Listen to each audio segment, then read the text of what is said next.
Po këtu është një sipërfaqe në mes të fushës Maliqit fantastike, të themi, këtu mund të jetë nxehtë jashtë territorit edhe 40 gradë, këtu është freskët.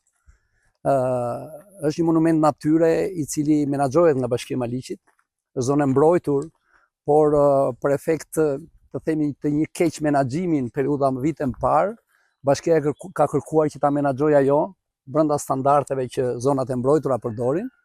Ne kemi një sektor tonin këtu që e mirëmbajmë, e ruajmë me një shërbim 24 orë, në shërbim të njerëzve, në shërbim të turistëve. Jemi të kënaqur me situatën që kemi, edhe pse ka nevojë ende për zhvillim, të ketë disa element zhvillimi brenda kuadrit ligjor patjetër. Por kjo është një qendër e veçantë që sjell brenda vetes qytetar, turist, nxënës shkollash, qytetarë të gjitha kategorive për një piknik në fundjavë, por jo vetëm. Këtu tashmë kemi popullim në çdo ditë të javës, patjetër e shtuna e diela ka më shumë. Edhe ndjemi mirë që kemi ruajtur një pasuri, të themi, në mes të fushës, që në vende të tjera kanë degraduar, janë shkatruar, janë bërë, dhe kjo na bën që të ndihemi mirë për t'i lënë njerëzve, brezave, një pasuri që i reziston kohës dhe i shërben vetë qytetarëve.